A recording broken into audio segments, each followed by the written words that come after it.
Allez, petite note sur les Tesla, maintenant les Model S facelift, c'est parti. Alors on commence par le prix. Le prix j'ai mis 4 parce que franchement elles sont pas du tout abordables ces voitures. On part sur du 75 000 euros neuf et l'occasion c'est pareil, ça ne baisse pas, c'est minimum 50 000 euros. Pour en avoir une qui a pas trop de kilomètres, donc c'est vraiment pas abordable du tout, on va pas se mentir. Design intérieur, j'ai mis un 9 sur 10 parce qu'elles sont vraiment magnifiques à l'intérieur. Avec l'écran géant de 17 pouces et tout à l'intérieur, c'est vraiment c'est génial quoi, les sièges et tout. Un magnifique design intérieur, design extérieur. Alors les facelifts, je les trouve magnifiques, moi. Franchement, elles sont plus belles que les Model S d'avant, je trouve. La calandre devant est magnifique, quoi. Franchement, c'est très travaillé. Je vais mettre un 9 sur 10. À autonomie, je mets 8,5. Parce que je trouve qu'elles n'ont pas assez d'autonomie, et notamment avec leurs jantes énormes, là. Du coup, ça baisse l'autonomie, ça, par exemple. Après, elles ont un beau design qui permet un CX assez faible, mais bon, on pourrait faire mieux niveau autonomie.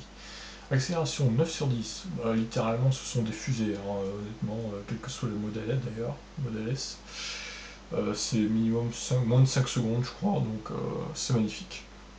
Vitesse maxi j'ai mis 9 parce que je peux pas mettre plus, elles sont bridées électroniquement, donc c'est du 225-250 je crois, la vitesse maxi. Bon après vous me direz ça sert à rien d'aller à ces vitesses là, mais bon. Système de recharge, alors là évidemment avec les superchargeurs et puis la vitesse de 120 kW, forcément je pouvais pas mettre moins que 9, hein.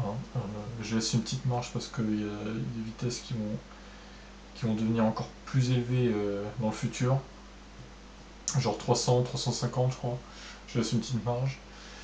Consommation, bon là j'ai mis 5, j'ai mis la moyenne quand même, vu le poids du véhicule et tout, vu la batterie embarquée, bon c'est de l'ordre quand même de 20 kWh au 100, c'est quand même beaucoup, hein. C'est deux fois plus quasiment qu'une Ion et tout. Enfin, c'est pas deux fois plus, mais c'est vraiment c'est 7 ou 8 de plus, quoi. Ce qui n'est pas rien quand même, hein. Donc je peux pas mettre plus que 5, désolé, la conso. Je sais bien qu'elles sont des voitures lourdes et qui embarquent une lourde batterie, mais bon, quand même, ça fait beaucoup, quoi. Fiabilité, j'ai mis la même note que les ions, parce que bon, les Tesla sont pas non plus exemples de problèmes. Alors ok, leur batterie tient bien dans le temps, ça j'avoue, mais bon, il y a toujours des petits problèmes il peut y avoir des problèmes de moteur, d'écran central aussi qui tombe en panne et tout. C'est déjà vu sur les annonces, ça, batterie changée, moteur changé. Il y a quelques soucis quand même, elles sont pas fiables à 100%, hein. Alors maniabilité, j'ai mis 7,5. Bon, pour moi, évidemment, c'est pas une ion, hein, tu peux pas faire un angle de braquage comme une ion. Mais bon, il paraît quand même que soit la direction est légère et tout, qu'elles sont quand même plutôt maniables, donc ce sont des voitures, quand même, vu leur dimension et leur poids, sont quand même des voitures globalement maniables. Évidemment, en ville, ça doit pas être très pratique, mais bon, ça reste quand même appréciable. Coffre, j'ai mis 9,5, parce que là, franchement, il y a du rangement partout. Alors là, je sais pas si on peut mieux faire même, hein. À l'avant, tu as un gros coffre, à l'arrière aussi. Franchement, c'est magnifique pour embarquer des bagages ou autre, pour déménager, c'est le pied. Alors, dimension, j'ai mis que 5, parce que c'est vraiment des grosses bagnoles, hein, quand même. Elles sont à plus de 2 mètres de large, 1,60 m de hauteur, plus de 5 mètres de long, enfin, c'est des limousines, quoi, les trucs.